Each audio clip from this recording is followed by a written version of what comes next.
벌써 이제 졸음이 막 몰려오시는 분들이 계시는 것 같은데요.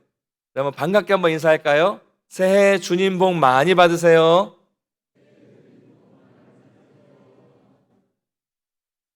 예, 복 많이 받으시고요. 예, 새해 첫 예배부터 너무 막 졸지 마시고, 예, 너무 더우면 이제 옷 좀 살짝 이제 풀어서 시원하게 좀 하시면 좀 잠이 덜 올 것 같아요. 아, 벌써 2023년이에요, 그렇죠? 시간이 참 빨리 가는 것 같습니다. 어르신들 앞에서 이런 말씀드리면 좀 안 되겠지만 하여튼 정말 빠르게 지나는 것 같아요.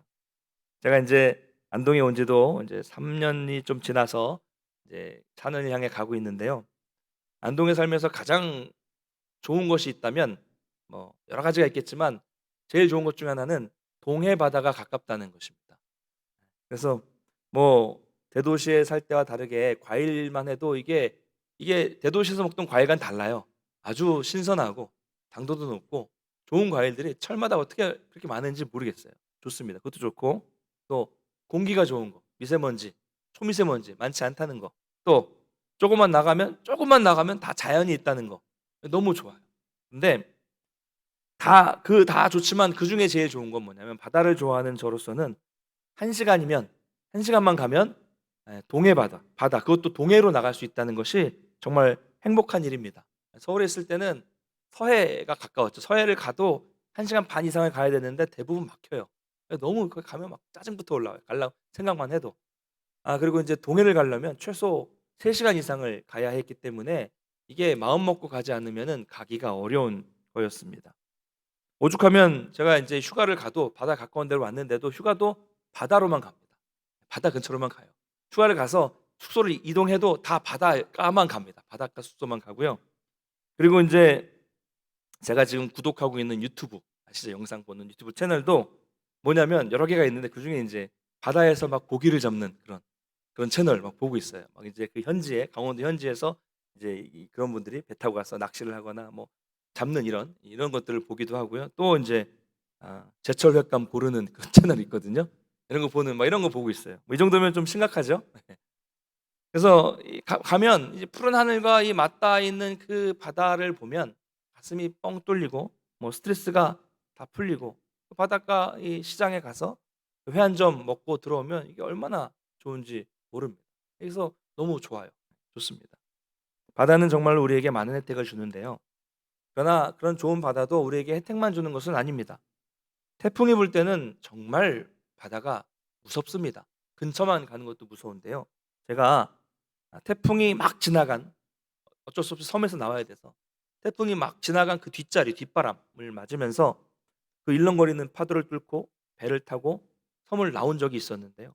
정말 그 거대한 파도 앞에서 인간이 얼마나 미천하고 인간이 얼마나 보잘것없는 존재인가를 깨닫게 됐습니다. 아마도 바다에서 전문적으로 일하시는 분들은 바다가 얼마나 무서운가를 다 아시리라고 생각을 합니다. 오늘 우리가 읽은 시편은요. 이런 이야기를 하고 있는데 오늘 시편의 저자는 크게 두 가지의 이야기를 하고 있습니다. 두 가지의 노래를 하고 있는데 첫 번째는 어디에서 하나님의 일하심을 볼 수 있는가라는 질문입니다. 어디에서 하나님을 볼 수 있는가? 자, 시편 기자는 바다에서 일을 하는 사람은 어디에서요? 깊은 바다에서 하나님을 경험할 수 있다라고 말을 합니다. 아니 뭐 이렇게 당연한 이야기를 하고 있나라고 할 수 있겠지만 여러분은 어디에서 하나님을 만나십니까? 어느 곳에서 하나님을 만나세요?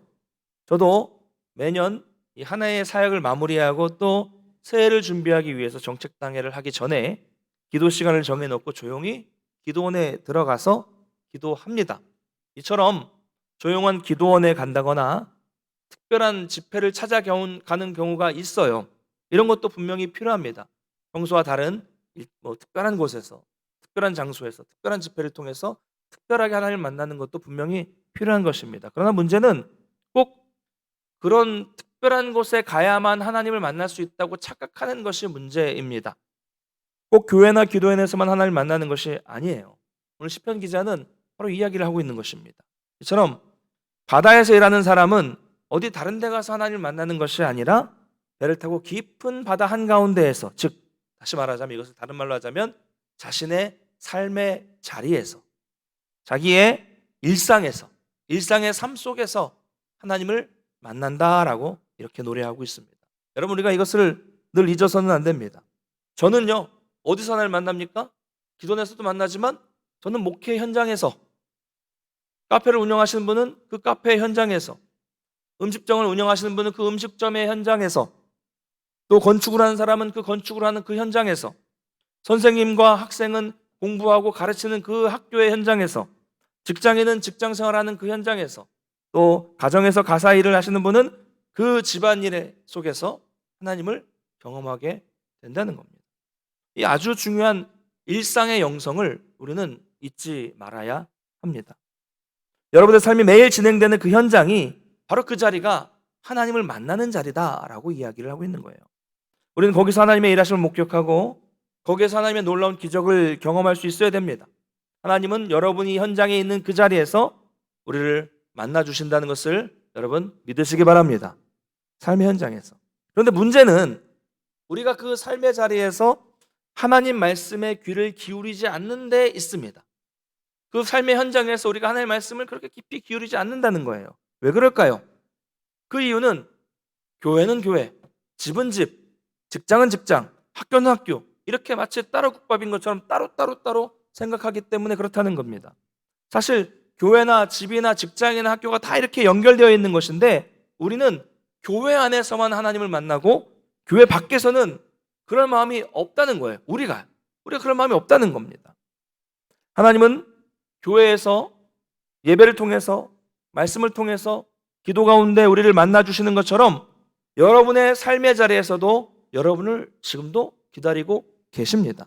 밥 먹을 때, 일할 때, 공부할 때 언제나 하나님은 우리에게 먼저 말을 걸어 주세요. 자꾸 우리에게 말을 겁니다.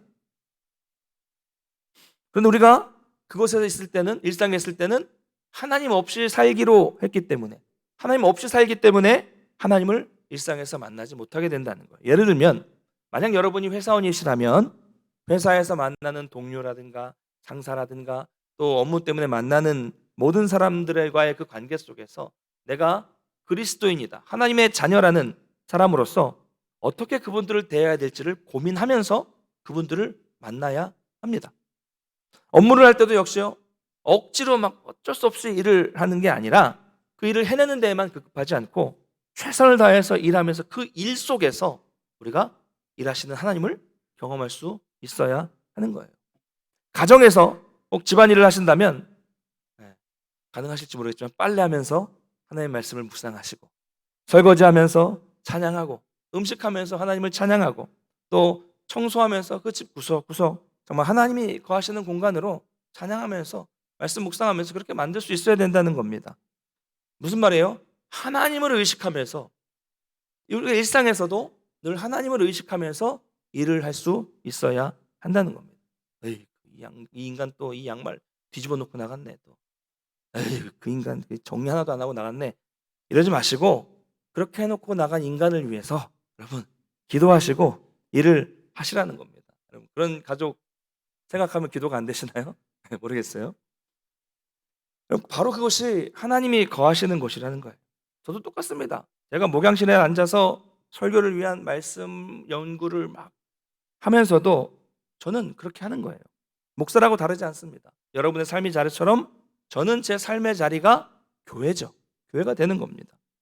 오늘 시편 기자가 말하는 것처럼 배에서 일을 하는 사람은, 바다에서 일을 하는 사람은 배를 타고 깊은 바다에 들어갔을 때 그곳에서 하나님의 일하심을 경험한다라고 말합니다. 근데 그 일은 어떤 일입니까? 오늘 본문에 보면요, 광풍으로 인해서, 광풍을 하나님께서 일으키셔서 배와 사람들이 하늘 높이 솟구쳤다가 다시 파도에 의해서 저 밑으로 꼬꾸라지고 그 위험한 상황에서 영혼이 녹게 된다는 거죠. 여러분 상상이 되시죠? 이 절체절명의 상황에서 그들이 이 풍랑을 일으키신 여호와 하나님께 기도했을 때, 부르짖었을 때, 그때 하나님께서 광풍을 고요하게 하시고 물결을 잔잔하게 해주셔서 그것을 깨닫게 됐다는 거죠. 뭐예요? 모든 것이 하나님의 손 안에 있다는 것을 그 사람들은 어디에서요? 바다에서, 자신들에게 벌어진 일상의 삶에서 그 바다에서 그것을 깨닫게 되었다는 것입니다. 우리도 이처럼 우리의 삶의 영역에서 이런 놀라운 기적을 경험할 수 있습니다. 하나님은 저와 여러분이 매일 일하는 그곳에서 언제나 말씀하시고 언제나 그곳에서 역사하신다는 것을 여러분 믿으시기 바랍니다. 첫 번째는 어디에서 하나님을 경험하는가? 일상에서. 두 번째는요, 그러면 누가 언제 하나님을 경험하는가에 대한 것을 노래하고 있는데요. 여러분, 엄청난 광풍을 바다에서 경험한 사람들은 그것을 자신들이 이길 수 없다는 것을 깨닫게 됩니다. 금방 깨닫게 돼요. 자기들이 전문가로서, 바다에서 일하는 전문가로서 할 수 있는 것들을 다 해보아도 이것은 도저히 내 힘의 범위를 벗어나는 내 능력 밖의 일이라는 것을 깨닫게 되는 거죠. 그럴 때 어떻게 한다는 겁니까? 하나님께 부르짖는다는 거예요. 내 힘으로 할 수 없다는 것을 깨닫고 하나님께 부르짖게 된다는 것이죠. 여러분, 제가 늘 말씀드리지만 저는 이 공개적인 신앙 간증, 이 간증 집회를 별로 선호하지 않습니다. 그렇지만 공개적으로 막 집회하는 건 선호하지 않지만 수많은 성도님들을 개인적으로 만나서 그분들의 삶의 이야기와 신앙의 간증 이야기를 들으면 공통점이 있어요. 깨닫게 되는 게 하나 있습니다. 그 뭐냐면 대부분, 거의 다 그렇습니다. 거의 다. 엄청난 인생의 광풍과 고난을 만났을 때 그 엄청나게 도저히 극복할 수 없을 것 같은 그 고난 속에서 오히려 하나님의 놀라운 은혜와 하나님의 놀라운 기적을 경험했다는 것입니다. 대부분 그래요. 그렇죠? 아마 여러분 중에서도 그런 분들이 계실 것이라고 생각됩니다. 저도 그랬습니다. 만약 저의 인생에 그런 고난이 없었더라면, 만약 제가 굴곡이 없는 아주 평안한 삶을 살았더라면 하나님을 만날 수 있는 기회가 별로 없었을지도 모릅니다. 그래서 성도에게 닥쳐오는 고난을 우리는 또 다른 기회다라고 말하게 되는 것입니다. 여러분, 이것을 다행이라고 할지 불행이라고 할지 모르겠지만 정말 이 고난과 문제는 우리의 인생에서 정말 끊이지 않습니다. 하나를 해결하면 또 하나가 나타나고 산 하나를 넘으니 또 산 하나가 나오고 막 엎친 데 덮친 격이라는 말이 딱 맞죠. 그래서 자꾸 우리가 기도하게 만드는 거예요. 그래서 이게 다행인지 불행인지 모르겠다고 말씀을 드리는 겁니다. 그럴 때 사람들은 보통 문제가 생기고 고난이 계속 닥쳐오면 자기 힘으로 그 문제를 해결하려고 하죠. 세상 사람만 그렇습니까? 아니죠. 성도들도요. 이론적으로는 고난이 생기면 하나님을 의지해야 된다는 것을 알면서도 당장은 하나님을 배제한 채로 자기 힘과 자기 물질과 다른 사람을 의지하게 됩니다. 여러분, 이 말씀 모르시는 분 계십니까? 너는 내게 부르짖으라 내가 내게 응답하겠고 내가 알지 못하는 크고 엄밀한 일을 내게 보이리라. 예레미야 33장 3절 다 아시잖아요. 그렇죠? 넌 내게 부르짖으라. 다 압니다. 너무 잘하는 말씀입니다. 그런데 실제로는 하나님의 이 말씀을 못 믿는다고요. 못 믿어요. 그래서 문제가 생기면 넌 내게 부르짖으라. 부르짖어야 되는데 부르짖지 않아요. 가장 먼저 하나님께 부르짖지 않습니다. 왜 그럴까요? 교회를 그렇게 오래 다녔고 예배를 수도 없이 드렸고 설교를 그렇게나 많이 들었는데 도대체 왜 그럴까요? 여러분, 이거는 기도하는 훈련이 되지 않았기 때문입니다. 훈련이 안 돼서 그래요. 여러분, 군대에서 자주 하는 말이 있습니다. 훈련은 실전처럼, 실전은 훈련처럼. 요즘 모르겠습니다만 저 군대에 있었을 때는 그 말이 표처럼 붙어 있었어요. 훈련은 실전처럼, 실전은 훈련처럼. 훈련할 때 실전에 임하는 것처럼 최선을 다해서 실제로 전쟁이 벌어졌을 때는 그 몸에 훈련할 때 벤 채로 훈련처럼 익숙하게 전투에 임하라는 그런 의미죠. 여러분, 신앙생활도 마찬가지입니다.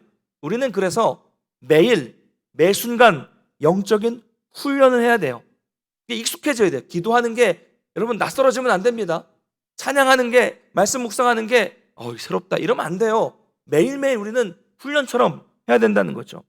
그래야 우리 인생에 문제가 생겼을 때 중요한 순간에도 평소에 기도했던 대로, 평소에 말씀 묵상했던 대로, 평소에 하나님의 뜻을 발견했던 대로 그대로 하나님을 의지할 수 있게 되는 것입니다. 오늘 시편도 그렇습니다. 그 광풍 속에서 내가 할 수 없다는 것을 깨닫고 하나님께 부르짖게 되니까 언제부터요? 그때부터 하나님이 일하기 시작하신 것입니다. 하나님이 그래서 그 인생에 개입해 주시니까 순식간에 광풍을 고요하게 하시고 물결도 잔잔하게 해주셨어요. 그리고 언제 그런 파도가 있었냐는 듯이 평온한 바다를 항해하게 돼서 결국 기뻐하면서 그 말씀을 보니까요, 그들이 바라는 항구로 인도하심을 받게 되었다라고 말씀하고 있습니다. 예전 성경에는 그들이 바라는 항구를 소원의 항구라고 이렇게 번역이 되어 있었어요. 여러분, 언제 어디에서 하나님을 경험합니까? 어디에서요? 우리 일상의 삶에서. 그러면 누가 언제 하나님을 경험합니까? 절체절명의 순간에 하나님께 부르짖는 사람이 하나님을 경험하게 된다라고 오늘 성경은 말씀하고 있습니다.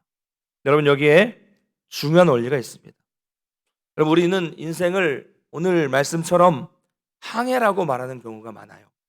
때로는 우리 인생에 막 파도가 치고 폭풍이 몰려와서 거의 죽을 지경에 이를 정도의 고통과 괴로움이 우리의 삶을 덮칠 때가 있습니다. 그럴 때 성도는 그 인생의 광풍 속에서 가장 먼저 하나님께 부르짖을 수 있어야 합니다. 이 훈련이 되어야 돼요. 극도의 고난 속에서도요, 제가 보니까 부르짖지 못하는 성도님들이 정말 많더라고요. 너무 힘든데 기도를 안 해요. 너무 괴로운데 부르짖지를 않아요. 뭐라고 말하는지 아십니까? 이거 너무 큰일이라 내가 차마 기도할 수가 없겠습니다. 이렇게 말하는 분도 있고요.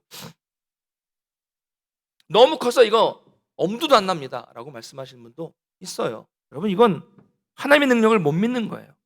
그런 생각까지도 다 내려놓고 하나님께 부르짖어야 됩니다. 그럴 때 그 고난 속에서 만나는 우리 하나님은 우리를 평온하게 그 목적지까지 인도해 주십니다. 할렐루야. 이런 하나님의 놀라운 은혜와 하나님의 통치를 경험하시기를 간절히 축원합니다. 그럼 제가 성경에서 많이 은혜 받았던 이야기가 하나 있어요. 사도 바울의 이야기인데요. 이 알렉산드리아 배를 타고 로마로 죄인의 신분으로 압송되는 바울 일행은 배를 타고 가다가 미항이라는 곳에 이르게 됩니다. 거기에서 죄수의 신분인 바울은 그 배에 탄 사람들을 벌써 보여주셨네. 하여튼 권면합니다. 뭐라고 말합니까? 지금은 내가 여기를 많이 왔다 갔는데 지금은 날씨가 그래서 여기는 항해가 정말 어려운 때입니다. 지금 운항하게 되면 이 수화물들 뿐만이 아니라 배뿐만이 아니라 우리들 이 수많은 사람들의 생명까지도 위험합니다. 지금 항해해서 안 됩니다 라고 권합니다. 근데 거기에 담당했던 백부장이 아니, 죄수의 말을 듣겠습니까? 누구의 말을 듣겠어요? 선장이 가도 된다라고 말하니까 바울의 말을 무시하고 선장의 말대로 그냥 출항을 하게 됩니다. 그렇게 가다가 만나는 것이 바로 유라굴로라는 광풍을 그 바다에서 만나게 돼요. 여러분, 요즘에도요, 뭐 종종 막 배가 막 이렇게 침몰하고 뭐 전복됐다 이런 얘기를 듣잖아요. 근데 당시에는 오죽했겠습니까? 당시에는 풍랑이 불면 더 힘들었죠. 배는 정처 없이 막 떠돌게 되고 짐도 다 버리고 막 여러 날 동안 풍랑 속에서 막 헤매게 되고, 사도행전 27장 20절을 보니까 뭐라고 표현하고 있냐면 구원의 여망마저 이제는 없어졌다. 구원을 받을 만한 소망마저도 없어졌다. 이렇게 표현을 하고 있습니다. 그때 사도 바울은 하나님의 음성을 듣죠. 내가 하나님 사자의 음성을 듣습니다. 네가 가이사 앞에 설 것이고 하나님은 너와 함께하는 사람들, 너와 항해하는 모든 사람들 다 살리실 것이다 라는 약속의 말씀을 듣습니다. 그래서 그 엄청난 광풍 속에서, 생명을 잃을 것 같은 광풍 속에서도 바울 혼자만 평안한 마음을 가질 수 있었고요. 결론은 어떻게 됩니까? 사도 바울은 로마로 갔습니다. 제가 긴 이야기를 간단히 말씀드렸어요. 화면 한번 보십시오. 제가 찾은 그림 중에서 제일 잘 설명할 수 있는 그런 그림인 것 같아요. 가다가 이렇게 되어 있는 거 있죠? 이렇게 뭐 회오리처럼 이렇게 스프링처럼 되어 있는 저 부분이 바로 유라굴로 광풍입니다. 저 상황 안에 있는 사람들은 어땠을까요? 우리 이렇게 보니까 뭐 그냥 선으로 보이는 것 같은데 저 상황, 저 이 광풍 안에 있었던 사람들, 그 인간의 눈으로 볼 때 저 광풍 안에 있는 연약한 인간의 관점으로 볼 때는 지금 어떤 상황입니까? 배가 풍랑을 만나서 광풍에 물려서 이리저리 정말 목적 없이 막 떠도는, 항해하는, 막 헤매는 그런 상황이에요. 죽음의 위기죠. 저 안에 있었을 때는 얼마나 불안하고 얼마나 괴롭고 얼마나 힘들었겠습니까? 그러나 이건 인간의 관점이고요. 그러나 하나님의 관점에서는 단지 그냥 로마로 향하는 하나의 길이었을 뿐입니다. 이 차이를 아시겠죠? 근데 이 중에 수많은 사람들 중에서 오직 죄인이었던 바울만 그 하나님을 경험했고 하나님과 동행했기 때문에 저 엄청난 광풍 속에서도 그 한 사람만은 마음이 평안할 수 있었던 것입니다. 비록 좀 이렇게 광풍을 해서 돌아서 가긴 했지만 결국 하나님은 사도 바울을 어디로요? 이 바울이 바라는 소원의 항구로 인도해 주셨다라는 것을 보고 참 많은 은혜를 받았습니다. 여러분, 저는 이게 정말 큰 은혜가 됩니다. 바로 저 상황이 우리 인생에서 심각한 고난을 맞이하게 될 때예요. 우리 인생도 얼마나 저배와 같이 불안한 인생인지 모르겠습니다. 초조하고 두려워요. 저도 얼마나 많이 불안한 삶이 초조하고 두렵고 이 앞이 보이지 않는 그런 상황이 있었는지 모르겠습니다. 아마 더 그런 분도 계실 거예요. 너무 두려워서 고난이 심하면 이러다가 이거 해결 안 될 것 같다. 큰일 날 것 같다라는 불안한 마음이 들고요. 광풍에 헤매는 것처럼 마치 내 인생도 이렇게 헤매다가 곧 끝날 것만 같은 그런 두려움과 고난을 겪을 때가 있습니다. 그런데요, 여러분. 그러나 나는 모르지만 나는 몰라요. 안 보여요. 앞이 안 보여요. 깜깜해요. 그러나 우리 하나님은 모든 과정을 다 아시고 하나님 뜻대로 결국 그 길을 인도해 주시는 하나님이라는 것을 여러분 믿으시기 바랍니다.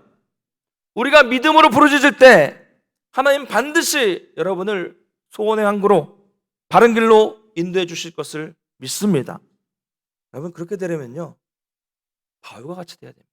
바울처럼 돼야 돼요. 어떻게요? 늘 하나님과 동행하는 것이죠. 늘 하나님의 임재를 경험하는 것이죠. 그러려면요 늘 경건생활 해야 합니다. 늘 경건생활 하려면 어떻게 하는지 훈련을 좀 받아야 돼요. 그럴 때 바울과 같이 모든 사람들이 불안해할 때 혼자 하나님의 동행하심으로 인해서 평안할 수 있는 것입니다. 매일 기도, 매일 말씀, 매일 큐티, 하나님을 의식하는 삶, 순간순간마다 하나님을 의식하는 삶이 될 수 있어야 돼요. 저는 이것을 표에 나왔지만 믿음의 돛이라고 표현합니다. 믿음의 돛. 네. 한번 따라해 볼까요? 믿음의 돛을 펴게 하소서. 한 번 더 하겠습니다. 믿음의 돛을 펴게 하소서. 네. 네. 잠은 좀 이따 가서 주무시고요. 네. 믿음의 돛을 펴게 하소서. 올해 우리 교회 표입니다. 하나님은요 일상 속에서도 항상 여러분들을 인도하시기 위해서 기다리고 계십니다. 그런데 우리는 일상에서 하나님의 인도하심을 받지 않고 내가 하려고 하는 거예요. 여러분 한번 그 원리를 좀 보겠습니다. 여러분 바람은요 우리가 분리할 수 없어요. 그렇죠? 일반 폭풍이든 바람이든 이 바람은 우리가 분리하는 게 아닙니다. 우리는 할 수 있는 것은 이거는 바람을 분리하는 건 하나님의 일이에요. 우리를 이끌어 가시는 것은 하나님이 하실 일입니다. 우리는 뭘 해야 돼요? 그러면 그 바람을 받을 수 있도록 돛을 준비하는 겁니다. 하는 거예요. 이건 우리의 일이죠.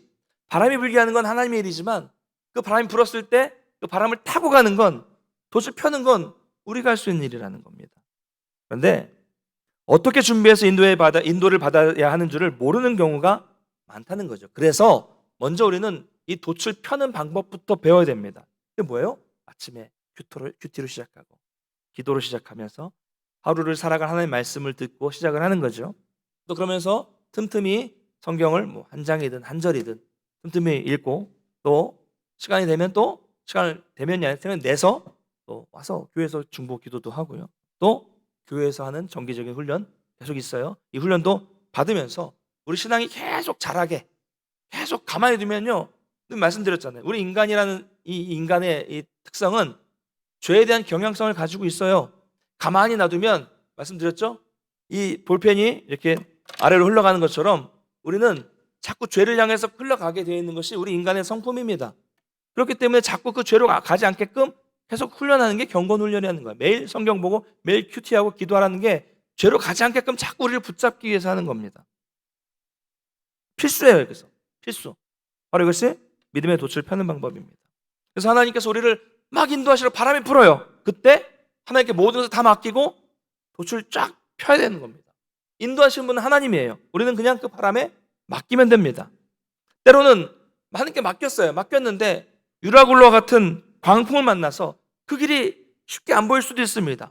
그래도 믿고 맡기는 거예요. 왜 그렇습니까? 우리 하나님은 선하신 분이시니까. 할렐루야. 선하신 분이기 때문에 우리를 선한 길로 인도하신다는 믿음이 있어야 되는 겁니다. 여러분 이것은 경건 훈련으로 가능합니다. 막 바람이 불고 있는데 나는 전혀 준비가 되지 않아서 돛을 접고 있어서 하나님의 인도하심을 아무것도 받지 못하는 경우가 많아요. 그래서 늘 그 자리에 머물러 있게 되는 경우가 많다는 거죠. 그러면 안 됩니다. 머물러 있으면 안 돼요. 이런 신앙인들이 너무 많습니다. 이것은 하루아침에 되는 게 아니고요. 꾸준히 해야 됩니다. 그래서 영적 훈련과 경건 훈련이 꼭 필요한 거예요. 해야 됩니다. 왜 강조하냐? 옛날 성도들은 자동 됐거든요. 이게 됐어요. 근데 요즘에 이게 안 됩니다. 바쁘다고 여러 이유로 안 됩니다. 그렇기 때문에 우리가 이 훈련을 받아야 된다는 거예요. 이제 올해의 중점 사항 몇 가지를 말씀드리고 말씀을 맺겠습니다. 매년 제가 이제 세 번째 보여드리는 겁니다. 한번 하우스 다이어그램 한번 보시겠어요? 예. 나중에 다 붙여놓을게요. 이제 다 게시판이 되면 붙여놓을 텐데요. 제가 이제 계속해서 그동안 이 집 모양이라 해서 하우스 다이어그램이라고 그랬죠. 우리 교회가 균형 있는 성장을 위해서 이렇게 가야 되는데 그동안은 계속 제가 이 집의 가장 밑바탕이 되는 것, 개인 경건 서적, 개인 성경 연구, 경건의 시간, 이 큐티와 기도, 이 경건, 개인적인 경건, 이 근간이 되는 것들을 강조해 왔는데요. 물론 이건 계속 강조가 될 겁니다. 근데 올해는 그 중에 이제 노란색 부분과 핑크색 부분을 좀 강조할 겁니다. 그래서 2월 달에는요 제자 훈련을 시작할 거예요. 제자 훈련을 이제 시작할 거고요. 그리고 뭐 정기 집회, 예배를 말하는 겁니다. 예배는 당연히 중요한 거고요. 그리고 소그룹 모임, 우리 교회는 구역 모임이죠. 구역 모임을 좀 더 활성화시켜야 됩니다. 그래서 제자 훈련을 할 것이고요. 소그룹 모임을 좀 활성화시키기 노력을 할 것이 그 일환으로 구역장 모임, 구역장들을 교육을 할 겁니다. 구역장님들 모여서 한 12주 정도 집중적으로 구역장님들 교육을 하게 될 거예요. 그리고 뭐 중보기도단, 핑크색 중보기도단을 운영을 하게 될 거고요. 그리고 합심기도를 좀 더 강조하고자 합니다. 제가 청주기 기도 때마다 강조하는 것은 우선 우리 직분자들이 금요기도에 다 나오셔서 교회와 성도를 위해서 기도해 달라고 몇 번 계속 말씀을 드렸어요. 예. 청주기 기도회가 뭔지 모르시는 분은 아직 안 계시겠죠? 예. 예, 안 계시겠죠? 예. 그래서 여러분 이 성도님들도 뭐 직분자가 아니더라도 성도님들도 금요기도에 함께 오셔서 교회를 위해서 성도를 합심 기도해야 됩니다. 기도 제목이 계속 반복되는 것 같아도 계속 그 속에서 우리가 계속해서 기도해야 돼요. 아니 평소에 집에서 안 하셨더라도 일주일에 한 번은 나와서 하셔야 됩니다. 그런데 성도님들도 나오셔야 되지만 그중에 우리 직분을 맡으신 분들은 반드시 나오셔서 기도하셔야 됩니다. 다른 것보다도 기도하는 건 여러분 직분자들의 책임이에요. 의무입니다. 정말 우리가 기도해야 될 때예요. 또한 제자반 이전에 하는 교육이 있어요. 세 가지가. 또 계속 말씀드리지만 뭐 큐티 학교, 기도학교, 교리대학 이거는 제가 교환을 다 만들었습니다. 만들어서 하고 있는데 제가 우리 직분자님들께는 우리 중직자들에게는 2024년까지 올해와 내년까지 이 세 가지 과목은 다 꼭 필수로 들으시라고 청주기도 때 말씀을 드렸습니다. 지금 오늘 처음 들으시는 분들도 그렇게 아시고 따라와 주시면 좋겠어요. 그래서 올해 내년까지 다 이 큐티학교, 교리대학, 기도학교는 다 들으셔서 왜 그러냐면요.